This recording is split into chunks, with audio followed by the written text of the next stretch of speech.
नमस्कार, वंदे मातरम। दोस्तों, स्वागत है आप सबका सैनिक पाठशाला में। क्या ओआरओपी 2 में जो डिले हो रहा है इसके लिए सरकार जिम्मेवार है, माननीय कोर्ट जिम्मेवार है, या हम एक्स सर्विसमैन खुद जिम्मेवार हैं? क्या माननीय सुप्रीम कोर्ट ने 16 मार्च 2022 का अपना जो फैसला सुनाया था उसमें यह बात बता दिया था, यह हिंट दे दिया था कि ओआरओपी में जो है आगे आने वाले समय में हो सकता है डिले हो जाए? इसके बारे में बात करेंगे, आप सबको समझाऊंगा उसका मतलब क्या है। तो इससे पहले कि इस वीडियो में आगे बढ़े, मेरा आप सबसे आग्रह दोस्तों, अगर सैनिक पाठशाला चैनल को आप सबने सब्सक्राइब नहीं किया है तो चैनल के साथ जुड़े रहने के लिए, इसका हिस्सा बने रहने के लिए चैनल को सब्सक्राइब जरूर करें और साथ ही बगल में जो बेल आइकन है उसको भी प्रेस करें ताकि जो भी वीडियोस इस चैनल में अपलोड हो उनका नोटिफिकेशन आपको मिलता रहे। तो दोस्तों, जैसे कि मैंने बताया कि ओआरओपी 2 में डिले होने की वजह क्या है, क्या सही में सरकार इन्वॉल्व है इस केस में, या माननीय कोर्ट खुद संज्ञान लेकर के या इंटेंशनली कुछ कर रही है, या तो फिर हम एक्स सर्विसमैन ही कुछ ऐसा कर बैठे जिसकी वजह से जो है ओआरओपी 2 जो है लंबित होता गया। मैं आपको सबको बोर्ड में बताऊंगा सिलसिलेवार तरीके से। दोस्तों, 16 मार्च 2022 को जब माननीय सुप्रीम कोर्ट में फैसला आया, जजमेंट का जो है जब ऑर्डर आया माननीय सुप्रीम कोर्ट ने जब दिया, तो उसका जो पैराग्राफ नंबर 50 और 51 था उसमें कुछ लाइंस थी।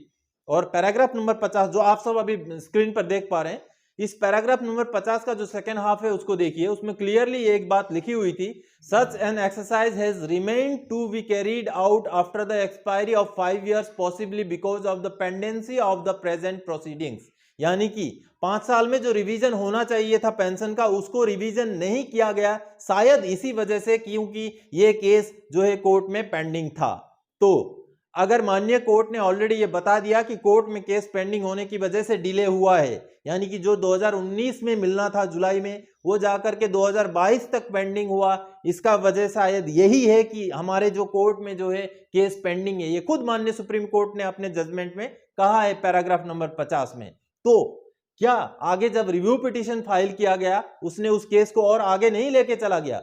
क्योंकि माननीय सुप्रीम कोर्ट ने जब अपने ऑर्डर में ही यह बता दिया था कि कोर्ट में केस पेंडिंग होने की वजह से डिले हुआ है, तो हमने अगर सुप्रीम कोर्ट में दोबारा से रिव्यू पिटीशन दायर कर दिया तो इसका मतलब ये नहीं हुआ कि आप बैल मुझे मार। क्योंकि दोस्तों, रिव्यू पिटीशन जो फाइल हुआ था वो हुआ था 13 अप्रैल के दिन, और 13 अप्रैल से लेकर के 28 जुलाई को जो है रिव्यू पिटीशन रिजेक्ट हुआ। तो 28 जुलाई तक तो क्लियरली केस दोबारा से पेंडिंग हो गया। उसके बाद फिर दोस्तों कुछ चीजें मैं आपको बताता हूं जिसमें कि हमें सोचने की जरूरत है। रिव्यू पिटीशन हो जाने के बाद जब सरकार की टाइम एक्सटेंशन की अर्जी के ऊपर सुनवाई हुई 16 सितंबर 2022 को, इस 16 सितंबर 2022 को जब सुनवाई हुई तो कोर्ट से यह निकल के आया, हालांकि सरकारी सूत्रों से यह कुछ क्लियरली सरकार ने कोई अपना स्टेटमेंट भी नहीं जारी किया है। हमें कहां से पता चला? हमें पता चला इंडियन एक्स सर्विसमैन मूवमेंट की तरफ से ही, जो वकील हैं या जो भी इस इधर के पक्षकार हैं उनकी तरफ से ही ये पता चलता है कि सरकार ने वहां पर टाइम एक्सटेंशन इस वजह से करवाया क्योंकि कैबिनेट का अप्रूवल बचा हुआ है। क्या सरकार ने सिर्फ यही रीजन दिया होगा अपना टाइम एक्सटेंशन करवाने के लिए कि सिर्फ हमें कैबिनेट का अप्रूवल लेना है तो हमें 3 महीना समय दे दिया जाए? ऐसा तो सरकार शायद ही बोलेगी। तो मेरे लिहाज से, मेरे ख्याल से सरकार ने और भी रीजंस बताए होंगे, टेबल जारी करना है, कैलकुलेशन करना है, बहुत सारी चीजें, बहुत सारे इसके ऊपर केस हो रखे हैं, बहुत सारे पिटिशंस आ रखे हैं, उनके ऊपर भी छानबीन करना है, तो हमें जो है समय की जरूरत है। कहीं ऐसा तो सरकार की दलील नहीं थी माननीय सुप्रीम कोर्ट के अंदर?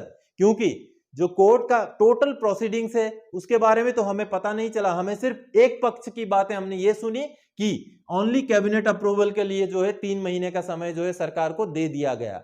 लेकिन यह बात कहीं ना कहीं हजम ना होने वाली है कि सिर्फ कैबिनेट अप्रूवल के लिए 3 महीने का समय लिया गया या दिया गया। तो हो सकता है कि बहुत सारे और भी काम थे जिसकी वजह से 3 महीने का समय दे दिया गया।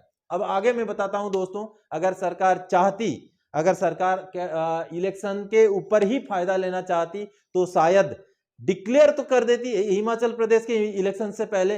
अगर सरकार का इंटेंशन यही होता कि हमें तो जो है इस चीज से जो है इलेक्शन में फायदा लेना है, तो शायद सरकार हिमाचल प्रदेश का इलेक्शन जरूर देखती और सरकार के पास इतना इनपुट तो जरूर होता होगा क्योंकि कि हिमाचल प्रदेश में बहुत सारे एक्स सर्विसमैन हैं, बहुत सारे ओआरओपी के लाभार्थी हैं, जिससे कि इस मैटर से उस इलेक्शन के ऊपर प्रभाव पड़ सकता है, ये शायद सरकार को पता चल जाता, तो मेरे ख्याल से शायद सरकार डायरेक्टली इन्वॉल्व ना हुई हो।